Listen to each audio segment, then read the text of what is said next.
My name is Arnav and you are listening to Just Baatein. सुबह fog हो 5 बजे हो 5:30 बजे हो doesn't matter. So I launched the final round qualifying to a 15-year-old guy. But to I think 5 years later, now we are the only company in India or agency which has a collaboration with Rafa Nadal Academy. 20 minutes into the session, I was crying and the judge was crying. Basically वो मेरे को उस story पे ले गए कि मैं Europe कैसे पहुंचा, फिर मैंने यूरोप में क्या किया. I'm a fool for your love.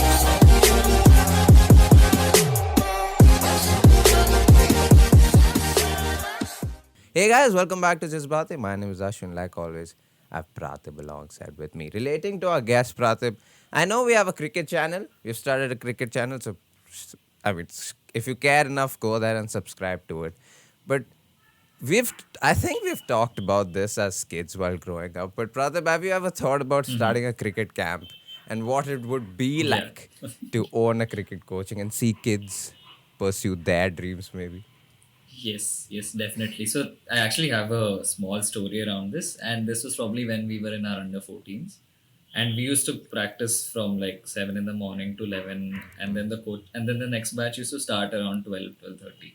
So in between, if we would stay back and practice more, and a couple of coaches would go and get their early lunch or breakfast, so they'd tell us to coach the young kids for some time. Really? And I actually, yeah.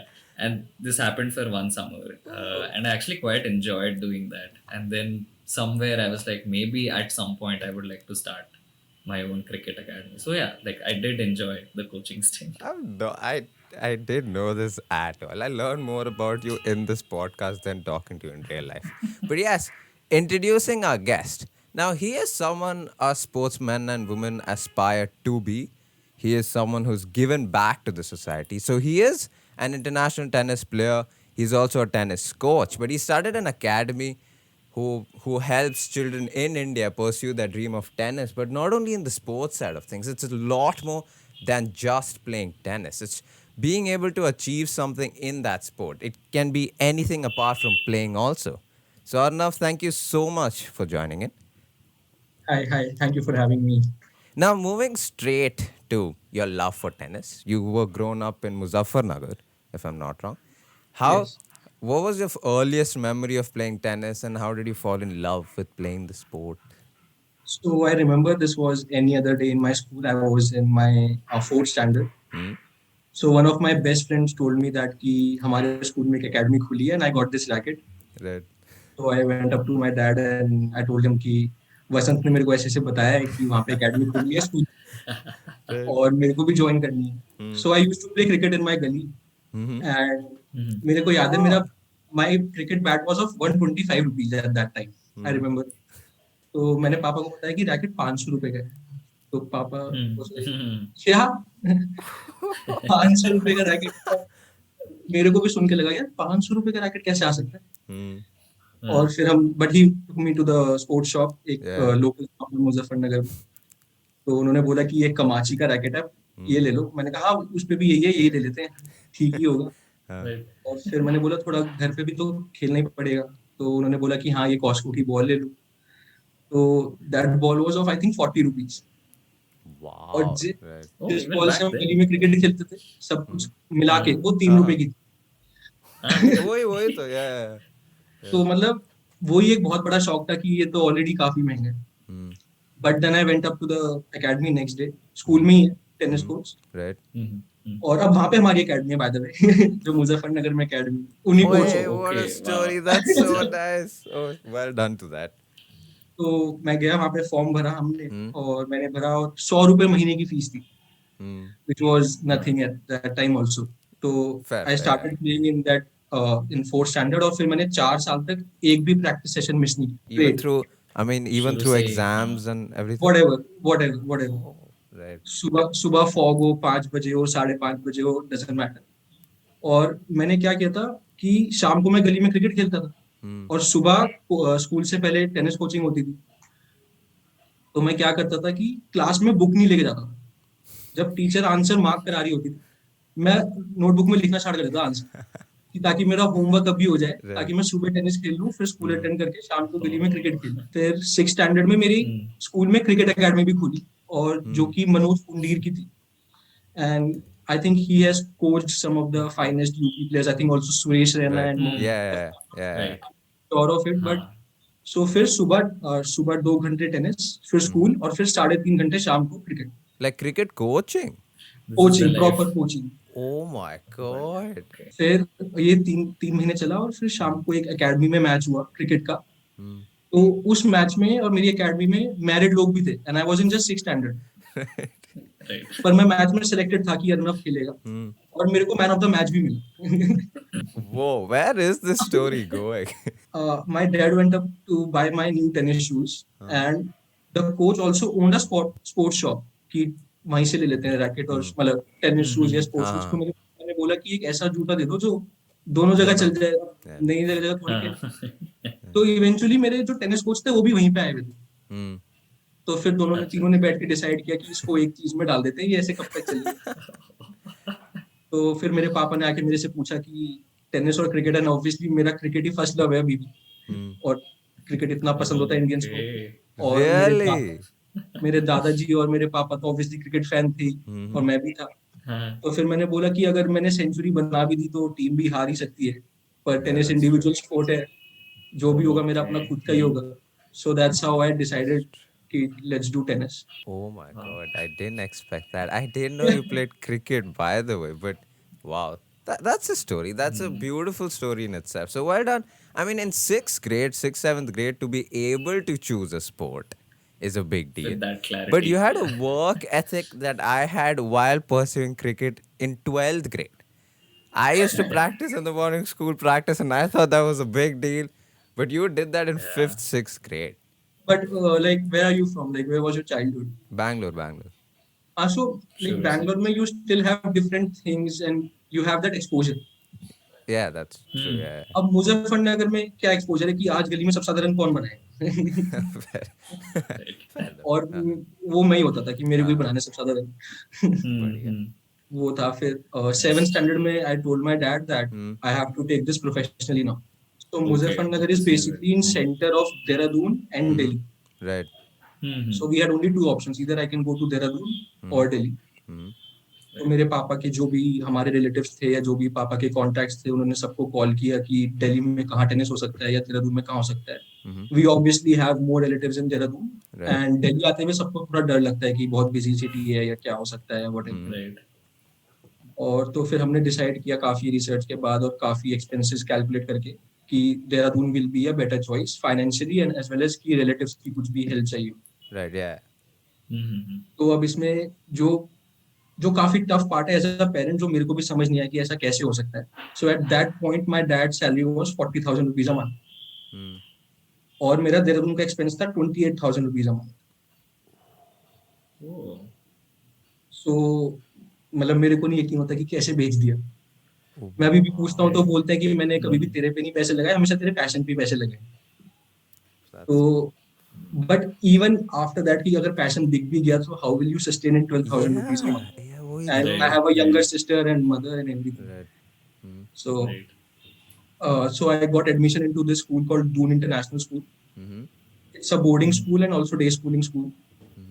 तो वहाँ पे मेरी academy से permission मिल गई कि ठीक है, मतलब स्कूल से परमिशन मिल गई कि आप रह सकते हो पर आप बाहर जा सकते हो. I am the first border I think in the history of Dehradun which is famous for schooling, जिसके पास एक साइकिल. Right. तो मेरा सुबह सेशन होता था 5 बजे. So I used to wake up at 4. I used to have my morning में ऐसे milk और एक apple. Then I used to play from 5 to 6:30. Then shower up, have a breakfast, then go to school. Then session after the school. Then evening studies. Then prep time, and then this was the routine for 1 year. Wow.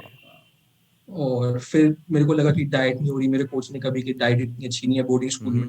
So then my dad shifted my mom to Dehradun. And then we got a small flat rent पे कि इसका खाना वाना सब अच्छे से हो जाएगा. Right. And simultaneously I also started playing some national tournaments. Right. Right. जो जैसे मतलब जो कोच ने बोलते गए वो हम करते हैं. हाँ. हमें पता था कि उस टाइम मेरी अवेयरनेस तो जीरो ही थी Yeah. कि हम कोच के पास आए और ये सब. Initially, our next question was going to be, when did you decide to be a tennis player? But आपने already answer कर दिया. So now I want to, तो आप अभी Dehradun mein ho, you're in the boarding school. At what point had you started playing these national tournaments, and at what point did you personally feel कि हाँ मैं कुछ कर सकता हूँ, like मतलब मेरे को लग रहा है कि इसमें I'm doing well and there's a future. मैं वहां तक पहुंच ही नहीं पाता था कि बन सकता हूँ या नहीं। वो बन नहीं था, मतलब वो चॉइस कभी थी नहीं कि हो पाएगा या नहीं हो पाएगा, वो थॉट ही नहीं था। Oh, okay. हाँ मतलब यही करना है और यही करना है, मतलब उसमें कोई डाउट ही नहीं था कि ये नहीं हो पाएगा। ये चीज जो आप कह रहे हो ना बहुत लोगों में नहीं होती है। That's true, dude. Hence the question, because Yeah. for a lot of people, ठीक है, एक लेवल ऑफ हंगर होता है, बट एज यू सेड कि to have that kind of tunnel vision कि यही करना है, I think that's something that's very rare. I think मेरे को इसका बेनिफिट क्या हुआ कि मैं बहुत शाय था। मैंने कभी किसी से कभी बात की नहीं कि उनके क्या थॉट्स हैं या कि उनके दिमाग में क्या चल रहा है। Right. Yeah. मतलब मेरा कोच भी ये बोलता था कि इसको पता भी नहीं साइड में कौन खेल रहा है। एकेडमी में अगर 3 कोच भी हैं तो उसको ये भी नहीं पता था साइड में कौन खेल रहा है। तो मतलब जैसे आई क्लियरली रिमेम्बर, क्योंकि मैं 9th स्टैंडर्ड से 12th तक देहरादून में रहा हूँ, अपार्टमेंट में, वो एक फ्लैट में छोटे से। तो बीच बीच में मम्मी को जाना पड़ता था मुजफ्फरनगर या कभी दादी को आना पड़ता, तो मैं बीच में बहुत अकेला भी रहता था। तो मेरे जैसे क्लासमेट्स बोलते थे तेरा सही है, तू अकेला रहता है कि तू कुछ भी कर सकता है। मैंने और आई लिटरली आस्क्ड कुछ में क्या करना होता है, मतलब what all can I do कि मतलब So cute. I find that so cute. कि तू कुछ भी कर सकता है, तेरा बहुत सही है। मैं करना क्या होता है कुछ भी में, मतलब 9:30 बजे तो मैं सो जाता हूँ बढ़िया. कि 5 बजे टेनिस है। तो मैं उनसे लिटरली पूछता था कि क्या करना होता है, मेरे को नहीं पता क्या करना। I mean, now that you have played so many matches in your career, is there one match that you look back on and think about, like one favorite match, one where you made a big comeback or anything, just a favorite match that you think about? So there are 2 of them and both were in Germany in 2018. Right. So I was playing this German national tournament. It's called A4. तो मेरा qualifying final round था, and A4 is a decent tournament of Germany, like it's a big tournament. Yeah. So I lost the final round qualifying to a 15-year-old guy. And how old were you? I was 22 or 21, I think 22. Right. तो and it was a very long match, but मैं हार गया। काफी लंबा match चला, 3.5 घंटे चला। और फिर ना आपको यकीन ही नहीं होता कि ऐसा कैसे हो गया, कि आप बच्चे से कैसे हार सकते हो। आपकी पहली थॉट यही होती है, and then you start doubting yourself कि मैं कुछ सही कर भी रहा हूँ या नहीं कर रहा। और वो सीजन काफी अच्छा जा रहा था मेरा तब तक, Right. But I lost that match. तो और हमारा जो वो मैच था, वो जिस सिटी में मैं जर्मनी में रहता, वहां से अप्रोक्सीमेटली 2.5 hours की ड्राइव पे था, and we used to go to and fro every day. तो पूरे रास्ते में रो ही रहा हूँ या मैं कुछ सोच ही नहीं पा रहा। फिर मैं रात को रूम में आ गया तो मेरे को नींद ही नहीं आई। Right. सुबह 4 बजे तक, 4:30 बजे तक जाग रहा हूँ। बट मेरे को टूर्नामेंट डायरेक्टर ने बोला था कि there might be a chance of you getting a lucky loser. So Oh, if you right. Get a lucky loser in final round, you can play the main draw. Right. Yeah. तो उन्होंने बोला आप कल सुबह आ जाना, let's see. तो अब मैं 4 या 5 बजे मैं सोया हूँ, शायद सोया ही नहीं, आधा 1 घंटा सोया हूँ, और हमें सुबह 7 बजे निकलना था। सो आई वेंट विद देम। तो रास्ते में कॉल आ गया, Arnav you got the lucky loser. Right. तो अभी जो सारा डिसअपॉइंटमेंट था वो एनर्जी में कन्वर्ट हो गया ऑटोमेटिकली कि चलो अब टाइम है। Then I went up to the venue and I saw the draw, and I was playing the second best player of the tournament, second seed, and he is German number 74 and world number 800। Whoa. Right. Okay. So it was supposed to be a good match, Yeah. and I defeated him. Do you remember the scoreline? Yeah, it was 4-6. I lost the first set. Then second set I won 7-6, and then it was a super tiebreak. I won 10-8. Whoa. Do you remember how you felt going into the last So tiebreaker? my coach was shouting, everybody was shouting, because that guy defeated every player of my academy before that. I was the first one to beat him. Oh. Okay. And then there was a big news in the article next day in the newspaper of that city. Lucky loser fought back and surprised everybody. Oh, that is so Nice, yeah. good. That's a nice So these were the two matches, the match that you So lost. this and is the first one, and the second one was in. This was a really good academy. This is a very famous academy. It's called Shuttler Vasque. It's in Germany. So I was playing a tournament there, and this was against I think German number 185, and then it was again a very close match. But I think in that match I played the best tennis of that year, Right. Okay. Hmm. and in that match also I was down first set.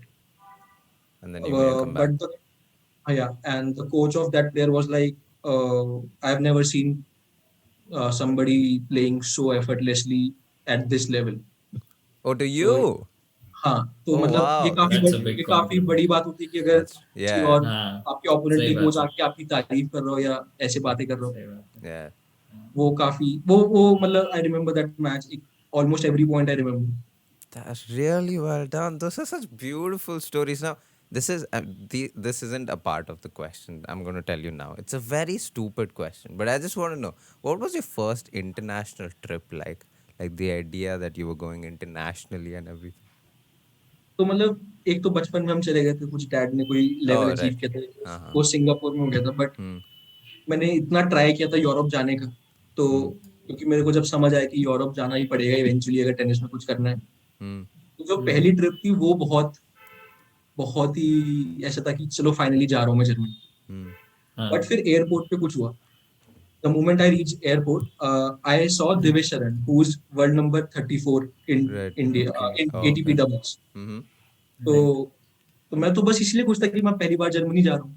Hmm. तो मैंने दूर से चिल्लाया कि अरे हाय भैया, how are you, कहाँ जा रहे हो आप. तो उन्होंने बोला कि मैं फ्रांस जा रहा हूँ फ्रेंच ओपन खेलने. Wow. So तो जो मेरी casually. हाँ, तो जो मेरी खुशी थी वो जीरो हो गई कि मैं तो बस जर्मनी जाके खुश था अभी तो फिलहाल, अब ये फ्रेंच ओपन खेलने जा रहे हैं. Oh, फिर shit. फिर हमने 1 घंटा स्पेंड किया साथ में. तो मैंने Hmm. बोला, तो मेरे को नहीं पता इसमें कितनी सच्चाई है, बट मेरे को लगता है जब कोई कुछ अचीव कर लेता है फिर वो कुछ भी बोल सकता है. Maybe, yeah. I've met a lot of people like that. Yes, yes. और जब आप अचीव करना चाह रहे हो फिर आपको लगता है कि क्या पता सच ही हो क्योंकि इसने अचीव Mm-hmm. कर लिया. Hmm. तो उन्होंने ऐसे बोल दिया, मतलब बात सही है कि मैंने बोला भैया ग्रैंड स्लैम खेलने में तो बहुत मजा आता होगा. तो उन्होंने बोला कि टेनिस खेलने में मजा आना चाहिए, फिर क्या फर्क पड़ता है ग्रैंड स्लैम है या नहीं. Oh, yeah. Right, yeah. तो बात बहुत सही है, सब कुछ हाँ, सही है, पर उस टाइम लगता है हाँ, कि आप but खेल रहे हो ना इसलिए आप बोल रहे हो वही- कि मैं खेल खेल रहा रहे हो इसलिए. That's so true. Oh, shit. That's a good memory to have. I mean, it's a memory to have. It's a good story to tell. I also It's a think good this is story. a good segue to a rapid fire round. Would you prefer to have a solid serve or a solid return to the serve? I think so. Serve, really? Okay. What is your strength in your game right now? I think my net game, Oh, fair. my volleys. Yeah, it's a solid serve and volleys. That's nice.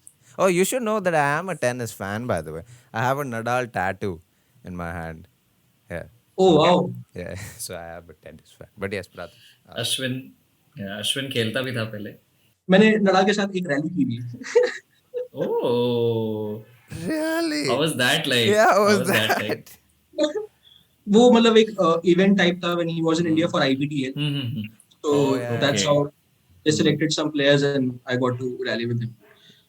Well, But Amazing, yeah. cut to I think 5 years later, now we are the only company in India or agency which has a collaboration with Rafael Nadal Academy. Oh, that's huge. oh my It's very god, big. I didn't know that. So like if you go to Rafael Nadal Academy and you select any package and then you enter 3040 coupon code, you will get extra discount. This is so cool. Oh my god, this Guys, is huge. we'll put this down Yes, in we'll the put link all of this for down who's in the watching. description below. So you aspiring tennis players, just go ahead. But wow, Definitely. congrats by the way. That's That's a very big deal. So well done to you. And we'll also get into 3040. So we'll have a lot more questions in that. Right, yeah. Okay, now I'll move to the second question of the rapid fire. If you had to choose a Grand Slam to play at, which one would you choose? Wimbledon. Okay, someone who's had a big impact in your life. I think I know the answer, but I think my dad and maybe Sachin. Tendulkar, Sachin for sure. Tendulkar. because of In cricket. terms of, Yeah. Have you had the chance to meet him? No, not him. Yeah. Hopefully one day, though. Hopefully one day. I mean, you have done so much for tennis, so might as well. This is a good segue to our next segment, which is about how and why you started your academy. Like you said, you wanted to give back to players, especially in India, but you have this academy all over the world. I mean, all over Europe, especially. What made you want to start this academy in the first place, and why was it important for you to give back to aspiring tennis players and kids? And yeah, what made you do that? So firstly, this was my first year of bachelor's. Hmm?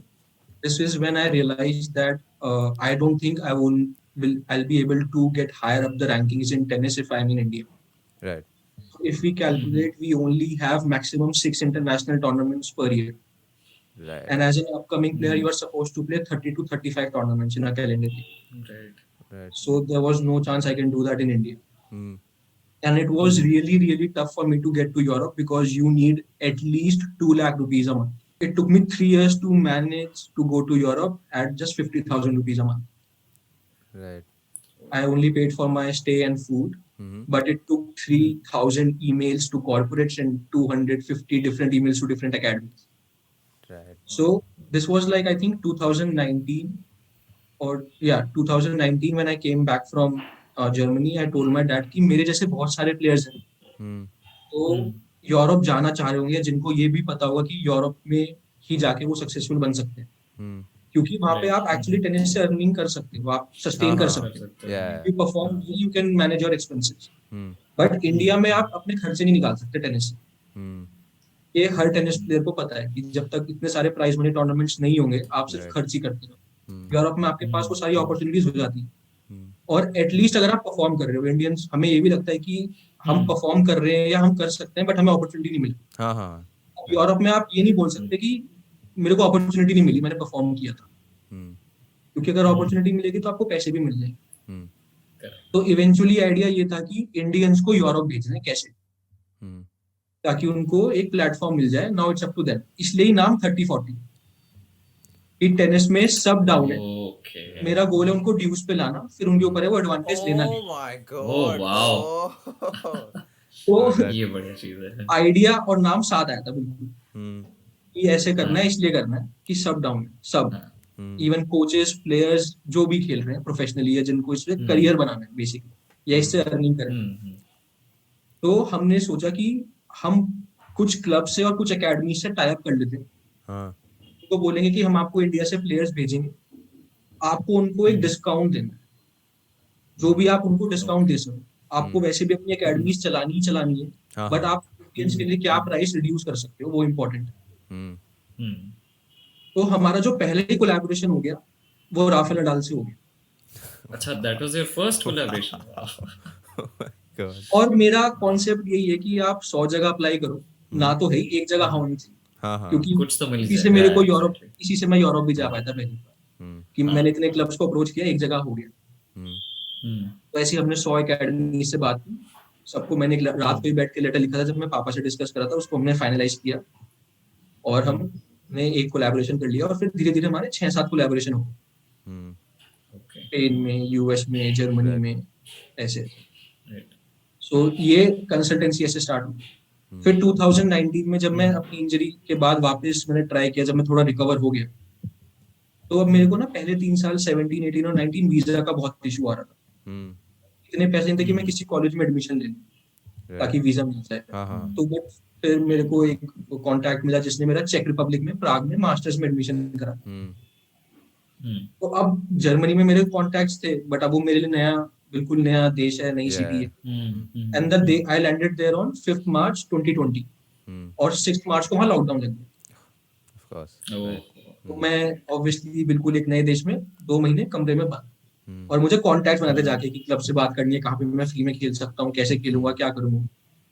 तो then I again, जब lockdown खुला, I went to 8 different clubs Oh wow. कि मैं Right. यहाँ पे खेल सकता हूँ, काम कर सकता हूँ, खेल सकता हूँ, काम कर सकता हूँ, क्या क्या ऑप्शंस हैं. तो साथ के साथ में पहले ने मना कर दिया. Wait 1 minute. For someone who's shy, you just called yourself shy 10-15 minutes ago. For someone who's shy, how did you have the courage to just go? First of all, go in a new country, go to a new country, and then talk to people and be. I mean, you are vulnerable, right? Because you want to play, you want a job. So how were you able to do that? जो भी tennis से related काम था उसमें shyness नहीं थी. Fair. उसमें ये था कि रैंकिंग कैसे आएगी, कैसे ऊपर जाऊंगा, सिर्फ यही एक थॉट थी. और मतलब मैं तो उसको स्ट्रगल भी नहीं बोलता, यही ऑप्शन था मेरे. हाँ हाँ हाँ. तो फिर मैं 7-8 क्लब में गया, 7 क्लब ने ना बोल दिया, बट जो 6th क्लब था उसने कोच का नंबर दिया, ऑनरा। उन्होंने बोला कि आप इनसे जाके मिल। मैं वहां पे गया and this was me playing tennis for the first time after 2 months Right. And he asked me कि मेरे एक प्लेयर से आप set Khelo and then let's see. तो मैंने उसको एक सेट हरा दी। पड़ गया. Right. तो वहां पे जब मैं सेट खेल के पानी पी रहा था तो मेरे को कैरोलिना प्लिस्कोवा दिख गई रनिंग करते हुए। Right. मैंने कहा ये यहाँ पे क्या कर रही है? कह रही ये इसी का क्लब है अच्छा। और कल आपकी मीटिंग है इसके हस्बैंड के साथ सुबह 10 बजे। Oh my God. तो मैं नेक्स्ट डे गया सुबह, I reach the club bye 9:30 कि जाके बैठ जाऊं आराम से। और तो she walked up to me, Carolina, that my husband is in another meeting. I'm really sorry that you will have to wait 5 more minutes. I said, yeah, it's fine. You don't have to. Wow. तो फिर मैं उसके husband से मिला और उसने मेरी 2 घंटे पूरी सारी बात ध्यान से सुनी। और 2018 में मेरी ATP रैंक आ गई थी ओके। जर्मनी में, जब मैं टूर्नामेंट्स खेल रहा था। तो हाँ। ATP रैंक अगर आपकी आ जाए तो उनको लगता है कि हाँ कि इसको कुछ तो टेनिस तो खेलना आती है। तो उन्होंने बोला एक काम करो, आप इसके जाके खेलो कैरोलिना के साथ। Right. ओह, मैंने पहले आधा घंटा खेला और मैंने एक भी बॉल नहीं मिस करी। बढ़िया. Nice. ओके। तो उन्होंने मेरे को बोला कि आप इसके हिटिंग पार्टनर बन जाओ और शाम को आप यहाँ पे अपना टेनिस खेलो। अरे वाह. Right. तो अब 7 महीने के लिए, मतलब मेरा उस टाइम के लिए टेनिस शॉर्ट हो गया कि मैं सुबह इसके साथ 2.5 घंटा टेनिस खेलूंगा, शाम को मेरे को जो भी प्लेयर्स एकेडमी में आते हैं उनके साथ मेरा टेनिस चलेगा। अब उस टाइम पे बेस्ट पार्ट क्या था कि जो उनका कोच था प्लिस्कोवा का उस टाइम पे, वो डैनियल वेलवर्डू था। And that is also coach of Wawrinka, Andy Murray, as well Oh as yeah. Bill. Oh yeah. Right. Yeah. तो जो सुबह के जो 2.5 घंटे 3 घंटे थे, वो मेरी लाइफ के बेस्ट 2.5-3 घंटे थे। जो वो उस कोर्ट का जो माहौल होता है और जो आपको सीखने को मिलता है, जो एक्सपोजर मिलता है, जो बातें होती हैं आप सारी सुन रहे होते हो, आपसे ही बातें हो रही हो, आपको ऐसी ऐसी बातें पता चलती हैं जो इंडिया में आप सोचते भी नहीं कि आपको सुनने को मिलेंगी। और फिर मैंने अब उनको बोला कि ठीक है मेरा टेनिस हो गया और मेरा बढ़िया हो गया, मेरे को कुछ पैसे भी तो कमाने, मैं अपना रेंट कैसे दूंगा। तो वहां पे एक जो क्लब का केयर टेकर सॉर्ट ऑफ था, उन्होंने कहा आप इससे मिल लो और आप इससे बात कर लो कि आप क्या कर सकते हैं। उसने बोला यहाँ पे अभी हमें एक चाहिए जो घास काटे, एक हमें चाहिए जो हमारा क्लीनिंग करे। मैंने कहा मुझे आप बस बता दो क्या करना है, मैं कर दूंगा। तो उन्होंने मेरे को घास काटनी सिखाई। अब एज इंडियंस आपके लिए बहुत ऑकवर्ड होता है पूछा मारना, क्योंकि आपको लगता है यार ये मैं क्या कर रहा हूँ। और अब प्लिस्कोवा के साथ खेलने के बाद आपको पूछा मारना है, वो वहां पे बैठ के लंच कर रही है। तो हमें आदत नहीं होती छोटा काम करने की, हम इसको काम बोलते हैं। अब जाके हमारा विजन को चेंज हुआ कि ये छोटा काम नहीं होता, काम काम होता है। उस टाइम पे तो आपकी यही मेंटालिटी होती है कि ये मेरे से क्या करवा रहे हैं। और वो कुछ पता नहीं कैसा डिफरेंट मॉब था, वो मेरे से मारना भी नहीं आ रहा, ये कैसे होगा। Oh, same. I study in London, and there's a mop here, and I don't know how to use it. So I don't use it. तो फिर मेरे को डैनी ने सिखाया, डैनियल वेलवर्डू ने सिखाया कि कैसे करते हैं। ठीक है यही ऑकवर्ड नहीं है तो फिर मैं इतना क्या सोच रहा हूँ। तो फिर मैंने अपना यूनिवर्सिटी की, फिर उसके साथ खेला और शाम को फिर ये 4-5 घंटे काम किया। So this is how I sustained my those 7-8 months. 18 अक्टूबर को या 15 अक्टूबर को पापा ने बोला कि अब 8-10 महीने हो गए, मिलने आ जाए एक बार, बहुत टाइम हो गया। So I took my flight on 18 October back to India. और 19 अक्टूबर को चेक रिपब्लिक में लॉकडाउन लगा। Oh. And it was of like I think good 6 months. तो वो एक तरह से ब्लेसिंग इन डिसगाइज हो गया कि ठीक है चलो सही टाइम में। So I started training India आके वापस दोस्तों के साथ फिक्स अप करके। Then I used to train, I trained a girl for I think 2 weeks when I was playing in Sriforth in 2019. So her mom called me कि Arnav, if you are in India, let's catch up. I want her to play with you for maybe 1 day or 2. So that girl had some basic, faults in her game which I thought I could fix her. मतलब कि ये आप ऐसे ठीक कर सकते हो। तो मैंने आंटी को बताया कि आप कहीं भी क्यों जा रहे हो, I'll help. So this is how I started coaching. And consultancy वाला पेज और वो एजेंसी वाला पेज ऑलरेडी था। तो मैंने उस पे एक पोस्ट डाल दी आफ्टर 1 month ऑफ कोचिंग हर कि 30-40 academies is now opening if you want to come and join us. तो पहले ही इंस्टाग्राम स्टोरी पे 8 रिप्लाईज आ गए, all out of Delhi. Wait, So so then I had I to have a question. So when you were in Czech Republic, so this 30-40 was still going on? yeah, it was going, but just the consultancy part कि किसी को अगर US या Europe में पढ़ना है या Europe में खेलना है तो they can contact us. Okay, We will understood. I understood. Okay. Yeah, yeah. And this is when the और मेरा right. हाँ और मेरा वो था कि मतलब कि सिर्फ अमीर ना रीच करें कि अगर आप कोई सी भी इनकम ब्रैकेट से हो तो आपकी हम जर्नी बना देंगे, आप अपना बजट बता दो. हाँ. ये मतलब था कि सिर्फ अमीर अमीर ना खेलें, सब खेलें. तो फिर वो जो 8 प्लेयर्स आए, that's how we started our academy in Delhi. And then I arrange their सारा स्टे का, खाने का सब कुछ अरेंज किया उन्होंने. इनफैक्ट कुछ ने तो मेरे घर पे आके खाना खाया. My mom cook for them कि ठीक है बेटा आप कहाँ खाओगे, we'll arrange everything for you. So this is how the first academy started. Now I understand why you would send people from India to Europe because Europe has better infrastructure and everything. But there are pessimistic people who would come and ask you why do you want to send them to Europe? Why can't you just make India better? Do it in India. Yeah, do it in India, make the infrastructure in India better. What do you tell those people? I mean, I'm sure they don't tell you, but like if they were to come and tell you, what would you tell them? Why do you do this? मैं एक तो मेरे को नहीं लगता कि मैं सिर्फ अपने लेवल पे इंफ्रास्ट्रक्चर बना सकता हूँ. ना मैंने किया. अब इवेंचुअली जाके अब मैं बोल सकता हूँ कि हाँ थोड़ा इंफ्रास्ट्रक्चर है जो मैं क्रिएट कर पाया हूँ अपने लेवल पे. अब तो एक्चुअली काफी अच्छा कर पाया हूँ. बट अगर इंफ्रास्ट्रक्चर हो भी गया सो इट्स अबाउट टूर्नामेंट्स. अगर आपके पास ट्रेनिंग फैसिलिटी है तो भी आप कमाओगे कैसे? That's true. पैसे तो नहीं बन रहे ना टेनिस खेल के. अभी अगर आप क्रिकेट खेल रहे हो तो आप दुलीप ट्रॉफी खेल सकते हो, रणजी ट्रॉफी खेल सकते हो, आप अपना घर चला पाओगे. और अगर इंडिया में आपका घर ही नहीं चलेगा तो आपके पेरेंट्स आपको टेनिस में डालेंगे. तो फिर वो अमीरों की स्पोर्ट रही है, विच इज मतलब उसमें कुछ गलत नहीं है. बट फिर सब कैसे खेलेंगे या फिर मेरे जैसे प्लेयर्स कैसे खेलेंगे? I mean, if it's only for the riches, then others won't even try. मतलब they won't even try playing this game. और मतलब ये हर किसी को पता है कि शायद हर कोई वर्ल्ड नंबर 1 नहीं बन सकता. बट मैं ये गारंटी दे सकता हूँ कि आप टेनिस से सर्वाइव कर सकते. Like my question was going to be around the fact that so you got an ATP ranking, you played with alongside ATP players, WTA players. How has this experience helped you, and what is something that you feel you have started doing at your coaching or consultancy part because of this experience?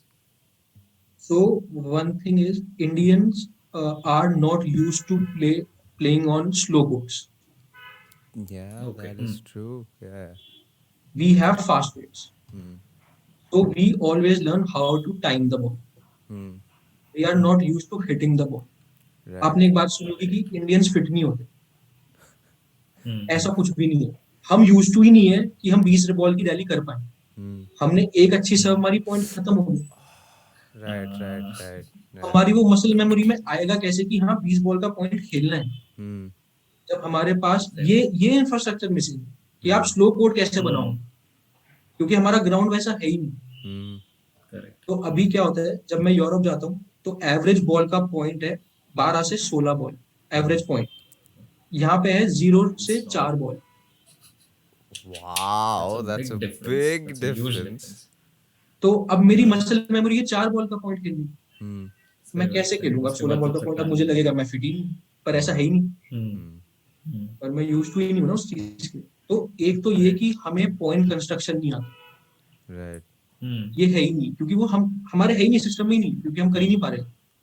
तो एक तो आपको 4 से 5 साल की practice या juniors की practice इस पे होनी चाहिए कि वो ऑटोमेटिकली पॉइंट खेलना सीख जाए. Right. How to construct a point. Construct a point basically. Right. वो बहुत बड़ा फैक्टर है जो मिसिंग है. Was it also difficult for you when you went? In 2017, so in Germany, there are 3 lakh ranked players. Oh my God. And India, we have 36,000 registered players. Right. So you can imagine the difference. Yeah. कि जो शायद Germany में हमारी शाम को made आ रही है, वो भी शाम को टेनिस खेल रही है. नहीं, मेरे हमारे यहाँ जो आती थी मेड, महीने में एक बार वो शाम को टेनिस खेलती थी, Oh, for real? For real for real. Oh my God. Right. तो नाउ अब वो 3 लाख लोगों को रैंक नहीं दे सकते, तो उन्होंने Uh-huh. लाइसेंस क्लास बना दिया, कैटेगरीज बना दी। 1 to 700 is LK1, Hmm. 700 1 to 3000 is LK2। Hmm.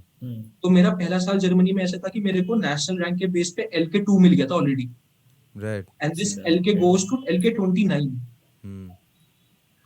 तो मेरा LK2 से LK3 हो गया था, इतना गंदा परफॉर्म किया था मैं, Right. क्योंकि मैं यूज टू ही नहीं था Hmm. कि ये करना कैसे है स्लो कोर्ट पे। मेरे को लग रहा है मैं बहुत ही शॉट मार रहा हूँ, पर वो जा ही नहीं बॉल, क्योंकि कोर्ट पे पढ़ने के बाद बॉल इतनी स्लो हो रही है। Right. Hmm. बट फिर 2018 में I went as LK3 and then I become 449 LK1 in just 6 अरे टूर्नामेंट्स, बढ़िया. Right. Oh. Right. क्योंकि मेरे को समझ आ गया था कि करना क्या है। Hmm. Hmm. तो एक तो ये बहुत मिसिंग है इंडियंस के साथ। इसलिए अगर आप देखो जो इंडियंस अभी टॉप लेवल पे परफॉर्म कर रहे हैं, which is Prajnesh Gunneswaran, Sumit Yeah. Nagal, Ramkumar Ramanathan, SK Mukund, Hmm. these are the ones who were able to break into top 200 or top 150 or even top 100। Hmm. ये 7 साल से यूरोप रह रहे हैं, अब जाके ये इस लेवल पे आ पाए। Hmm. लेकिन जिनका बेस 7 साल से इंडिया है, Hmm. Hmm. वो टॉप 500 ही क्रैक कर पा रहे हैं या 400 तक आ पा रहे हैं, उसके बाद वो रुक जाते हैं। तो ये डिफरेंस है। Do you think the players who are based in India, do you think they know why, like, this is the difference? Or do you think it's because people are blaming them about fitness and this and that? Do they think it's just that? I think, मतलब मैंने कुछ last year 300 350 लोगों से और player से बात की है, पेरेंट्स और प्लेयर से। Hmm. एक तो मेरे को लगता है कि बहुत सारे प्लेयर्स को ये लगता है कि हम सस्टेन नहीं कर पाएंगे यूरोप में गेम वाइज, Oh, okay. कि वो प्लेयर्स हैं ही बहुत टफ, हम नहीं खेल पाएंगे। Hmm. दूसरा, कुछ लोग बहुत डिले कर देते हैं डिसाइड करने में कि शुड इट बी इंडिया और यूरोप। Hmm. बहुत ही ऐसे चर्निंग चलती रहती है ऑफ थॉट्स कि जाएं ना जाएं, कब जाएं, कैसे जाएं, या फिर 3 महीने होके आ जाएंगे फिर रुक जाएंगे, Hmm. Which makes no sense. मतलब आप एक बार चले जाओ, आप देख के आ जाओ, और उसके बाद तो then you have to decide कि मेरे को वहां पे रहना है या नहीं रहना। लेकिन अगर आप 3 महीने जा रहे हो, फिर आ रहे हो, फिर जा रहे हो, फिर आ रहे हो, तो आप कभी फास्ट कोर्ट पे खेल रहे हो, कभी स्लो पे खेल रहे हो। फिर तीसरा रीजन ऑब्वियसली फाइनेंसेस। अब उनको लगता है कि यहाँ पे सब कुछ मेरे पास कंफर्टेबल तो है, if I can afford 50,000 at least, I have a decent coach, I have a decent fitness Yeah. Regime, तो मैं वहां जाके धक्के क्यों खाऊं। बट इवेंचुअली आप धक्के यहीं खा रहे हो, Hmm. क्योंकि वो आपकी हेल्प नहीं कर रहा कहीं पहुंचने में। Hmm.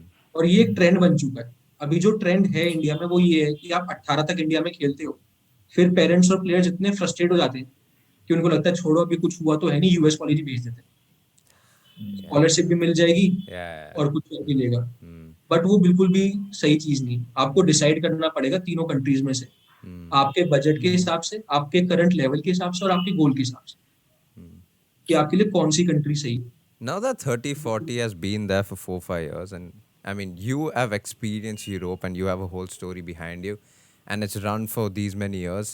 Have you seen a sorry, but have you seen a change in the way parents are thinking of the kids that are attending your coaching camp? Are they more positive about them pursuing the sport in terms of finances or even making it their life, for example? But have you seen a change in the way parents think now? मेरे को लग रहा है कि change तो हुआ है, उनको ये समझ तो आ रहा है कि ऐसे तो कुछ नहीं होगा। Hmm. Now I think the problem is decision. Oh, I think लोग जल्दी डिसाइड नहीं कर पा रहे, which is the main problem.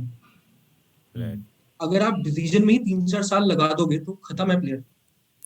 तो And like it is the when you harsh say reality. 3-4 saal, like how old should a kid be when a decision should like needs to be made on then again average? It depends on the level, कि Okay, अभी okay. आपका current level क्या है, हाँ, fair, yeah, आप क्या, आपका गोल क्या है। हाँ, अगर आपका गोल यूएस कॉलेज है कि ठीक है मैं टेनिस तब तक खेलूंगा कि मेरा यूएस कॉलेज में हो जाए और मुझे फिर पढ़ाई करनी है, तो फिर आपकी जर्नी बिल्कुल डिफरेंट है। हाँ, right. अगर आपको सही बात। प्रोफेशनली खेलना है, आप सोच रहे हो, तो फिर आपकी जर्नी बिल्कुल डिफरेंट है। Hmm. मतलब जो मेरे को समझ आया वो 3 ही रीजंस है, कि आपका गोल, आपका करंट लेवल और आपका बजट। Hmm. इन तीनों के बेस पे ही आपकी जर्नी बन सकती है आगे।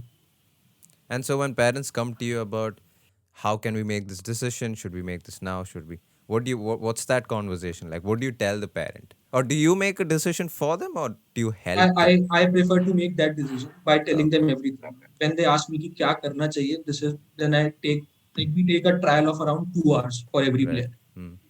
And in those 2 hours I'm able to tell that कि ठीक है ये अभी यहाँ पर है Hmm. लेवल वाइज और इसको हमें इतने साल लगेंगे लाने में ऐसे. Okay. So on based of that then we decide कि हाँ इसके लिए ये ठीक रहेगा. Have I mean, I don't know, but have you got any criticism of sorts? Like, have you got a feedback that you think about 30, 40, or criticism पता नहीं अब क्या हो सकता है. मे बी ये हो सकता है कि ये बस बोलता है कि सबके लिए है सबके लिए नहीं है तो महंगा. I say, yeah. ये हो सकता है या फिर ये हो सकता है ये बहुत यूरोप यूरोप करता रहता है इसका कुछ यूरोप में है. लाइक मैं तीनों ही चीजों में मेरे को कोई दिक्कत नहीं है इंडिया यूरोप और यूएस. बट आप सिर्फ इसलिए यूएस नहीं जा सकते कि सिर्फ वही ऑप्शन बचा है हाँ. या आप सिर्फ इसलिए यूरोप नहीं जा सकते क्योंकि आपको ठीक लग रहा है. Hmm. आपको पता होना चाहिए आप ये स्टेप क्यों ले रहे हो. Hmm. Yeah. Like I'll give you an example. US में there are divisions, division 1, division 2, division 3. अब बहुत सारे प्लेयर्स डिवीजन 2 या डिवीजन 3 में जाके सोचते हैं कि मैं जाके 1-2 साल में ट्रांसफर ले लूं. Hmm. Okay. पर आप D2 से D2 में तो ट्रांसफर ले पाओगे या D3 से D3 में तो ट्रांसफर ले पाओगे. Yeah. ऐसे कुछ मिरेकल तो होने नहीं वाला कि आपको D2 से D1 मिल जाएगा. Yeah, so, now the problem is बहुत सारा पैसा खर्च हो जाता है अगर आपको स्कॉलरशिप नहीं मिली Hmm. Correct. और अब आप 4 साल के लिए बंद गए. Correct. अब पेरेंट को लगता है कि यार मैंने इतने पैसे लगा दिए हमने डिसाइड कर लिया अब ये आने को कह रहा है Hmm. ये आने को कह रही है जो भी है और प्लेयर को लग रहा है मेरे पापा ने इतना एफर्ट किया मैं वापस कैसे जाऊं. और प्लेयर को भी रियलाइज हो गया कि इतने पैसे लग रहे हैं और उसको भी रियलाइज हो गया कि ऐसे तो मैं प्लेयर बन भी नहीं पाऊंगा पर अब वो पेरेंट्स को बोल भी नहीं पा रहा. Hmm. यूरोप में आपको एक लेवरेज क्या मिलती है. एक तो पढ़ाई सस्ती है. Hmm. दूसरा आप घर कभी भी आ सकते हो. बहुत कुछ स्टेक पे नहीं है. Right. Yeah. जैसे मेरी जो चेक रिपब्लिक की मास्टर्स की फीस थी वो 3 साल की सिर्फ मतलब 2 साल की सिर्फ 3 लाख रुपए थी. Okay. अब ये बात इंडिया में कितने लोगों को पता है बताओ. Hmm. Wow. जैसे अभी हमने एक लड़की का एडमिशन कराया इटली में. हाँ. हम उनका भी एडमिशन कराते हैं जो टेनिस नहीं खेलते. मतलब हम हर किसी का एडमिशन करा देते हैं. ये भी एक वर्टिकल हमने निकाला था क्योंकि क्वारीज आने लग गई थी. Right. उस लड़की का इटली में एडमिशन हुआ है एमबीए में. Hmm. उसकी 2 साल की फीस है 30,000 रुपीज. 30,000 2 साल की. 2 साल. And this is what it. उसको अलग से 1 साल में 4.5 लाख रुपए मिलेंगे इटालियन गवर्नमेंट से वो कोर्स परस्यू करने के. Wow. ये सही है. वो एमबीए के बाद 9 लाख रुपए कमा के निकले 2 साल में. This is. तो अब ये बात कितनी टेनिस प्लेयर्स को पता है कि आप ये सब कर सकते हो. अब इसकी क्योंकि अवेयरनेस ही नहीं है. सिर्फ यूएस कॉलेज की बात होती है 18 के बाद. तो एक तो यूएस के साथ साथ यूरोप की अवेयरनेस बहुत जरूरी है. दूसरा अगर आपका D2 में और D3 में जाके टेनिस सफर हो ही रहा है तो आपके पैसे इतने ज्यादा लग रहे हैं तो आप सेम चीज यूरोप में भी कर सकते हो. Correct. Yeah. आपके पैसे बच कितने रहे हैं. जैसे मुझे क्लब मिला आपको भी क्लब मिल जाएगा. Parents have this idea of how no matter where you go outside the country, it's going to be very, very expensive. And we, matlab, as Indians, we hear a lot about US and US education. So I think that automatically becomes the first priority. But now you took this and you went to Shark Tank auditions. What made you want to do that, and how was that experience? वो कैसा था मतलब पूरा दिन? जब TV पे पहली बार shark tank आया सीजन 1 आया हाँ. तो मेरे को लगा ये सब क्या है. ये मतलब this is something I am not used to और मेरे को इस यूनिवर्स के बारे में आइडिया ही नहीं. बट ये काफी इंट्रीगिंग था. और मेरे को लगा कि ऐसे तो मेरी रीच बढ़ नहीं रही 30-40 की. फिर शार्क टैंक की एक ऑप्शन है कि 30-40 को शार्क टैंक पे ले जाओ और सारे पेरेंट्स को पता चल जाएगा कि मैं बोलना क्या चाह रहा हूँ. तो फिर सेकंड सीजन का अनाउंसमेंट हुआ तो मेरे पापा को मैंने बोला कि अप्लाई कर दे तू. लाइक वही कि नहीं तो होगा करके देख लेते हैं क्या होगा. हमने अप्लाई किया. बेसिक सा फॉर्म था. पहला फॉर्म तो आई थिंक इट वाज 5 और 6 पेजेस. वेरी जेनरिक बहुत बेसिक. तो आई थिंक 2 हफ्ते में ही आ गया कि you have cleared first round. Okay. जो सेकंड राउंड के लिए था वो था कुछ 25 पेजेस का form online. write down 1,000 words on this, 750 words on this, record video, this. So this was the first time I recorded a video, Okay. and it took me, I think, 2 hours. जैसे ही camera खुला, मैं blank हो गया. अब क्यों बोलूं मैं क्या बोलूं? But I somehow managed to do it in one take, and it was of like I think 4-5 minutes का था. Okay. तो उसका वो राउंड भी क्लियर हो गया. But yeah. And they only inform you if you clear the round. If you don't, then they don't inform. Right. Okay. You are always in suspense कि आएगा नहीं आएगा. Hmm. So now the third round is you go there with the Shark Tank judges. जो उनका एक panel है Shark से पहले. Okay, Okay. So they invite you in a some hotel. It was I think ITC Dwarka, Delhi. और वहाँ पे 5 या 6 लोगों का पैनल था. And then there were 4-5 cameramen. तो एक रूम में there's this audition where you have to pitch and then the question answer exactly like what you see on the episode. Just so But this is a step before. Yeah, this is This it. is the step before. Yeah. This is the third round.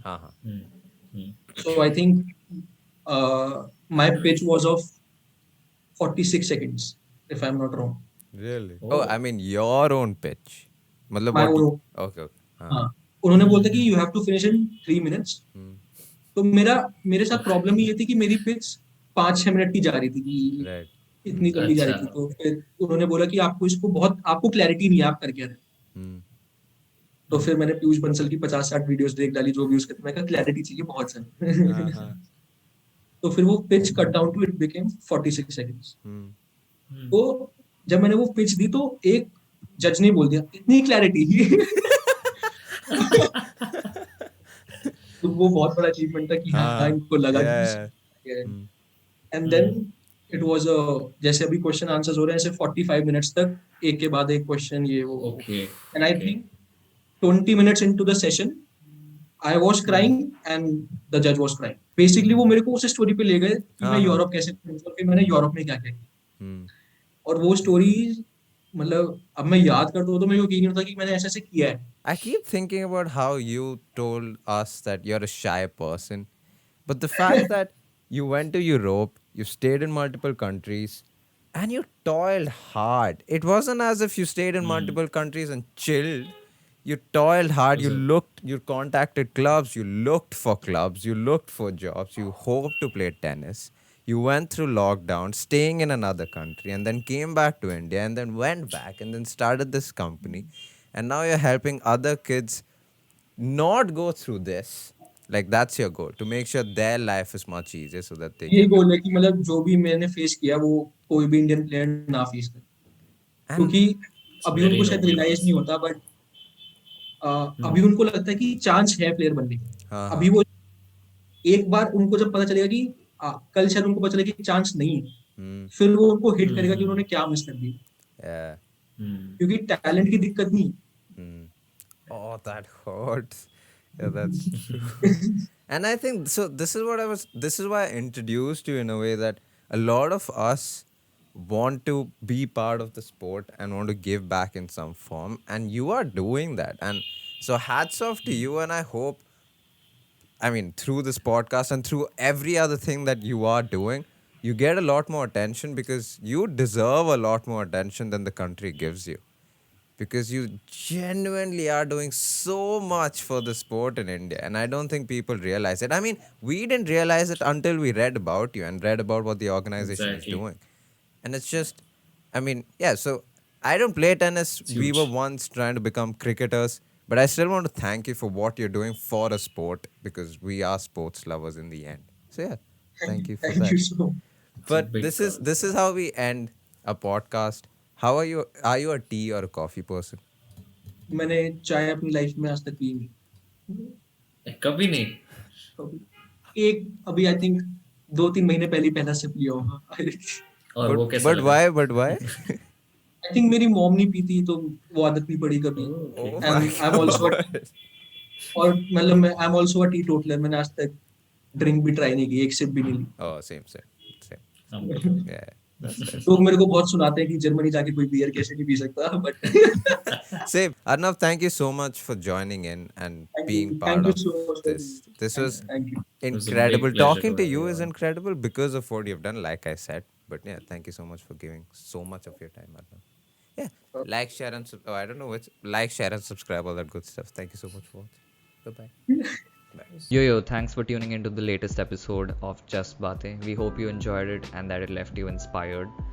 Thanks for all your support, and maybe you could support us just a little more by maybe going to our Instagram and Twitter and giving us a follow there. And also, you can listen to us on all podcasting platforms, right from Spotify to Apple Podcasts to Google Podcasts. Cheers.